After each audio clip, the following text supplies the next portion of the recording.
आइए आज पढ़ते हैं anatomy of flowering plant. Anatomy of flowering plant जो होता है उसमें इंटरनल स्ट्रक्चर पढ़ा जाता है और फंक्शनल ऑर्गेनाइजेशन देखा जाता है। किसका? एक बड़े प्लांट का।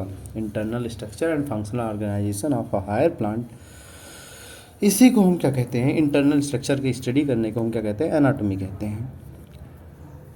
इंटरनल स्ट्रक्चर जो होते हैं ये एडाप्टेशन शो करते हैं डाइवर्स इन्वायरमेंट के अकॉर्डिंग। जो टिश्यू सिस्टम होता है प्लांट में वो स्ट्रक्चर और फंक्शन जो होता है उनका उनके लोकेशन पर बेस्ड होता है कि उनका स्ट्रक्चर कैसा होगा और फंक्शन क्या होगा। इस तरह जो होता है टिश्यू सिस्टम जो है वो epidermal tissue system, ground tissue या फंडामेंटल टिश्यू सिस्टम, वैस्कुलर या कंडक्टिंग टिश्यू सिस्टम। हमें जो सबसे पहले पढ़ना है वो है epidermal tissue system.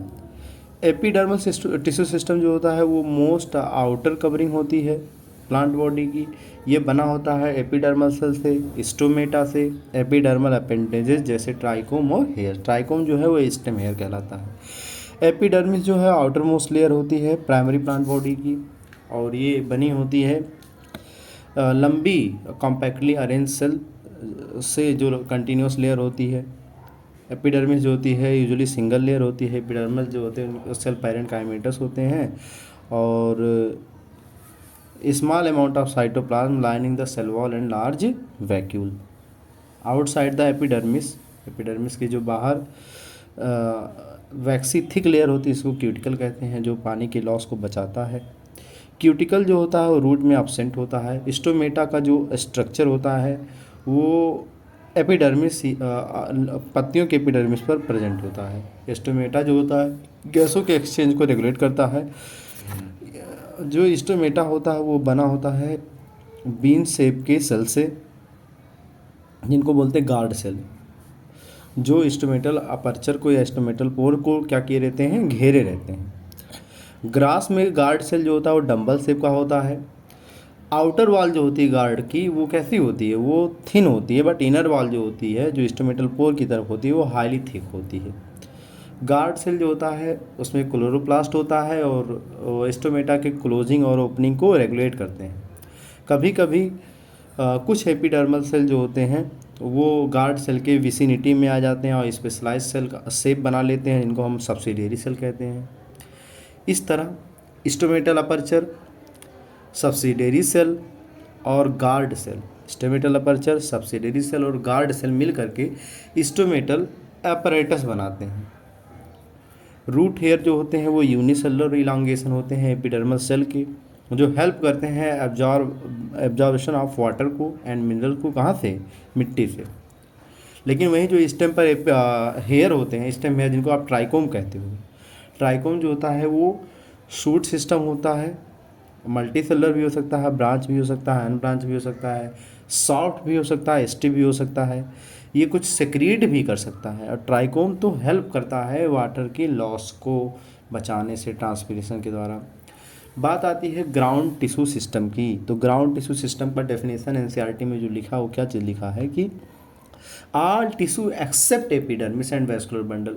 Vascular bundle epidermis को छोड़ करके जितनी टिश्यू हैं सब ग्राउंड टिश्यू ही तो हैं। ये बना होता है पैरेन्काइमा, कॉलेनकाइमा, स्क्लेरेनकाइमा से। पैरेन्काइमा जो होता है वो कॉर्टेक्स, पेरीसाइकिल, पिथ, मेडलरी रे हर जगह पाई जाती हैं लगभग, है ना। लीव्स की जो ग्राउंड टिश्यू होती है वो पतली सेल वॉल वाली क्लोरोप्लास्ट रखने वाली सेल से बनी होती है जिनको मेसोफिल कहते हैं। अगर हम वैस्कुलर टिश्यू सिस्टम की बात करें सबसे पहले, तो वैस्कुलर टिश्यू सिस्टम जो होता है उसमें जाइलम और फ्लोएम आता है। जाइलम और फ्लोएम दोनों मिल करके वैस्कुलर बंडल का निर्माण करते हैं। डाइकॉट प्लांट में, डाइकॉट की स्टेम में कैम्बियम प्रेजेंट होता है जाइलम और फ्लोएम के बीच में। तो जिसमें जाइलम और फ्लोएम के बीच में कैम्बियम प्रेजेंट होता है उसको ओपन वैस्कुलर बंडल बोलते हैं और जिसमें नहीं होता उसको क्लोज वैस्कुलर बंडल बोलते हैं। ठीक है, क्योंकि ये कैम्बियम का पाया जाना उसके सेकेंडरी ग्रोथ को रिप्रेजेंट करता है। अच्छा, जब जाइलम और फ्लोएम जो होते हैं वैस्कुलर बंडल में अल्टरनेट मैनर में होते हैं, अलग अलग रेडियस पे, अल्टरनेट मैनर में अलग अलग रेडियस में होते हैं, तो उनमें हम जो अरेंजमेंट होता है उसको रेडियल बोलते हैं। और रेडियल होता है root, R for radial, R for root, है ना। लेकिन जो कंजॉइंट टाइप का होता है, मतलब जाइलम अंदर और फ्लोएम बाहर, जाइलम के ऊपर फ्लोएम सेम रेडियस पे होते हैं, तो उनको हम कंजॉइंट बोलते हैं।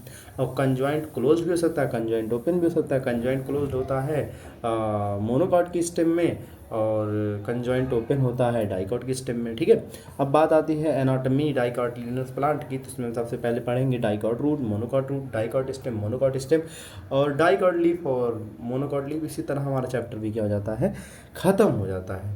बात आती है डाइकॉटिलिनस रूट की, तो डाइकॉट की जो रूट होती है, ध्यान सुनना, इसकी जो आउटर मोस्ट लेयर होती है उसको एपिब्लेमा कहते हैं।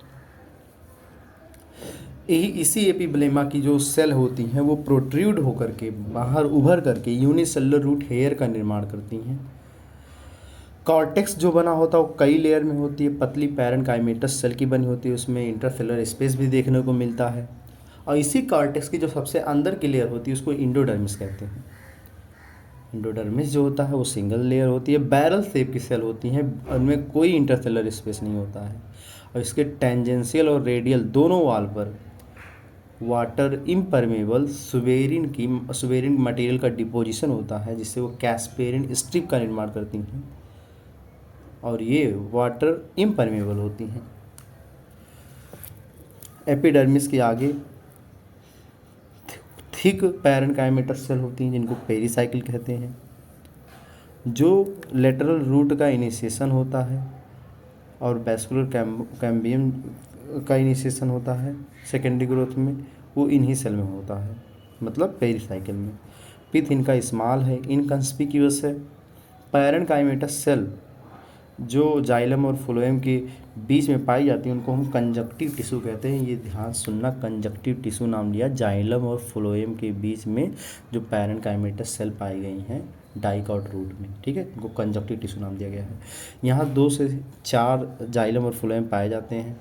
बाद में कैम्बियम डेवलप हो जाता है, कैम्बियम रिंग बन जाता है। और यहाँ एक गजब की डिफिनेशन क्या है, all tissue on inner side of the endodermis.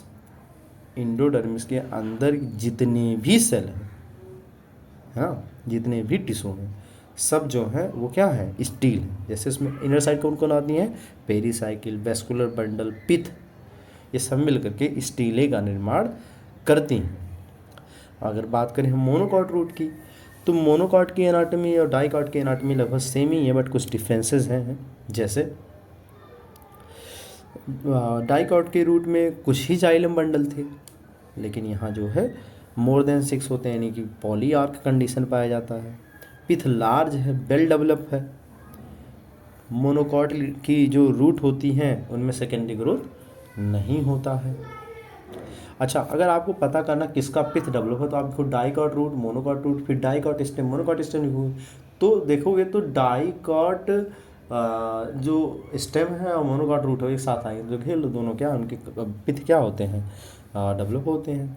बात आती है डाइकॉटिलिनस स्टेम की, तो ट्रांसवर्स सेक्शन अगर हम देखें स्टेम का, तो उसमें जो बाहर की होती है एपिडर्मिस लेयर होती है, जो प्रोटेक्टिव लेयर होती है स्टेम की, उसके ऊपर भी क्यूटिकल होता है, उस पर ट्राइकोम हो सकता है, कुछ स्टोमेटा भी हो सकते हैं। जो कॉर्टेक्स की लेयर है वो कई लेयर में होती है। The cell arranged in multiple layer between epidermis and pericycle constitute the cortex. Epidermis और पेरीसाइकिल के बीच की जो लेयर है वो कॉर्टेक्स कई लेयर में बनी होती है। इसमें 3 जोन होते हैं। हाइपोडर्मिस जो कॉलिन काइमा की बनी है, जो उसको सपोर्ट देती है, मैकेनिकल सपोर्ट देती है यंग स्टेम को। कॉर्टिकल लेयर जो हाइपोडर्मिस के नीचे है वो बनी होती है पैरेन्काइमा की, उसमें कंस्पिक्यूअस इंटरसेलुलर स्पेस भी होता है। और फिर वही चीज़ जो और सबसे इनर मोस्ट लेयर है वो कॉर्टेक्स की, वो इंडोडर्मिस है। यानी कि 3 लेयर बांटा के इसके कॉर्टेक्स को। एपिडर्मिस के नीचे था हाइपोडर्मिस पहला लेयर, बीच में है कॉर्टिकल लेयर और तीसरा है इंडोडर्मिस। हाइपोडर्मिस बनी है कॉलिनकाइमा की, कॉर्टिकल लेयर बनी है पैरेन्काइमा की, और इंडोडर्मिस तो है ही फिलहाल। The cell of endodermis rich in starch. Endodermis की जो सेल होती है उनमें स्टार्च रिच होता है, इनको इस लेयर के स्टार्च सीध भी बोलते हैं। पेरीसाइकिल जो होती है वो इनर साइड होती है इंडोडर्मिस के, पेरीसाइकिल इनर साइड होती है इंडोडर्मिस की ऑब्वियसली। और लेकिन ये जाइलम और फ्लोएम के ऊपर होती हैं अर्धचंद्राकार रूप में, सेमी लूनर पैचेस के रूप में, और ये बनी होती है स्क्लेरेनकाइमा की। किसकी बनी होती हैं?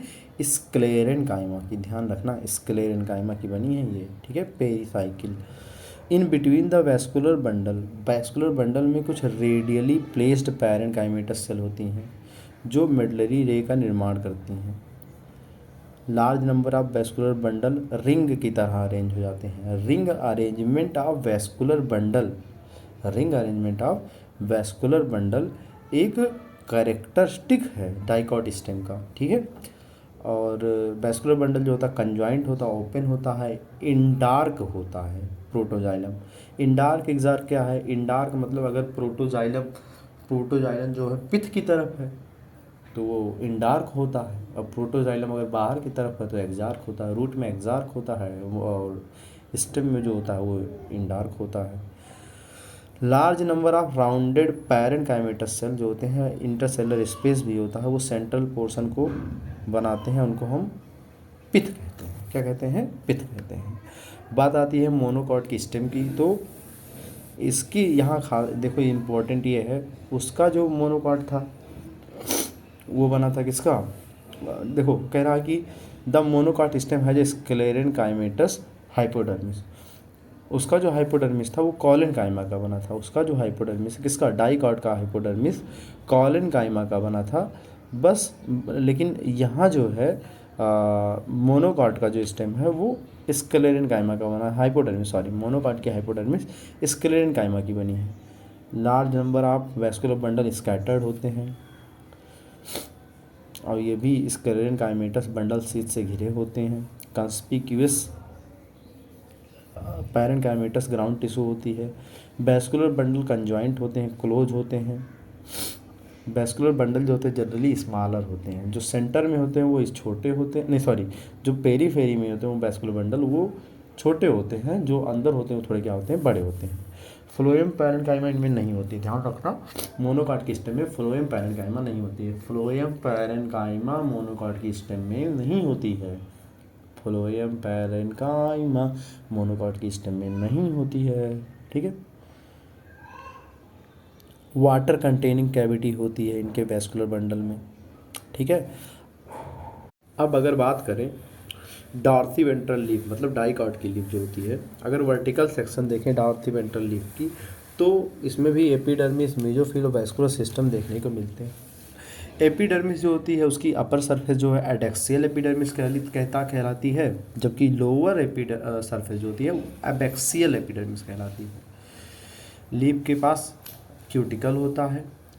एबैक्सियल वाले एपिडर्मिस में, मतलब जो नीचे है, उसमें ज़्यादा स्टोमेटा होते हैं एडेक्सियल के कंपैरिजन में, है ना। और tissue system upper and lower epidermis is called mesophyll. Upper epidermis और लोअर एपिडर्मिस के बीच का जो टिश्यू सिस्टम है उसको मेसोफिल कहते हैं। मेसोफिल जो होता है उसमें क्लोरोप्लास्ट होते हैं, फोटोसिंथेसिस करती है, पैरेनकाइमा की बनी है। दो तरह की मेसोफिल यहाँ बन जाती हैं, एक पैरीथेट पैरेनकाइमा और एक स्पंजी पैरेनकाइमा। एडेक्सियली जो होती हैं वो पैरीथेट पैरेनकाइमा होती हैं, जो लंबी लंबी सेल से बनी है, पैरेलल अरेंज होती हैं। लेकिन जो पैरीथेट पैरेनकाइमा के नीचे होती हैं सेल, वो राउंड होती हैं, ओवल हो सकती हैं, लूजली अरेंज होती हैं, स्पंजी पैरेनकाइमा कहलाती हैं। There are numerous large space and air cavity between these, मतलब स्पंजी पैरेनकाइमा के बीच में ज़्यादातर क्या होते हैं? स्पेस होते हैं, कैविटी होती है। वैस्कुलर सिस्टम जो होता है उसमें वैस्कुलर बंडल होते हैं और वो वीन्स और मिडरिम में देखने को मिल जाते हैं। साइज जो होता है वैस्कुलर बंडल का वो वीन्स की साइज पे डिपेंड करता है। वीन्स जो होता है उसकी साइज जो होती है, मोटाई जो होती है वो वेरी करती है रेटिकुलेट लीफ में। वैस्कुलर बंडल जो होता है वो सराउंडेड होता है बंडल शीथ सेल से। वैस्कुलर बंडल घिरा होता है बंडल शीथ सेल से। इसी तरह हमारा ये क्या नाम है, डाइकॉट लीफ ख़त्म हो जाती है, अब हमें पढ़ना है मोनोकॉट की लीफ। अगर हम मोनोकॉट की एनाटॉमी बात करें तो वो सेम ऐसे डाइकॉट की एनाटॉमी जैसी है, बट इसके कुछ कैरेक्टर्स भी हैं। जैसे इसका नाम आइसोबायलेटरल लीफ है बिकॉज इसके जो एडेक्सियल एबैक्सियल जो भी है ऊपर नीचे नंबर ऑफ स्टोमेटा दोनों में लगभग सेम होती है। मेसोफिल जो होता है इसमें पैलिसेड और स्पंजी में डिफ्रेंशिएट नहीं होता है। एडैक्सियल एपिडर्मिस सेल जो होती हैं वो मॉडिफाई हो जाती हैं। एडैक्सियल एपिडर्मिस, ध्यान देना, एडैक्सियल एपिडर्मिस की जो सेल होती हैं मॉडिफाई हो जाती हैं, लार्ज इम्पटी और कलरलेस सेल होती हैं। लार्ज इम्पटी कलरलेस, उनको बुल्ली फॉर्म सेल कहते हैं। बुल्ली फॉर्म सेल जो होती हैं वो वाटर को एब्जॉर्व करती हैं और टर्जिड हो जाती हैं और पत्तियाँ खुल जाती हैं। लेकिन जब पानी के लॉस को मिनिमाइज़ करना होता है तो ये अपने आप को क्या कर लेती हैं, कर्ल कर लेती हैं। पैरेलल वेरिएशन देखने को मिलता है मोनोकॉट की लिप में, तो इसी वजह से इसमें जो वैस्कुलर बंडल की साइज़ होती है लगभग सेम होती है। हाँ, जो मिड रिब है, बीच वाला मेन वेन, उसमें जो होता है वो मोटा होता है। इस तरह हमारा एनाटॉमी ख़त्म होता है। थैंक यू, धन्यवाद।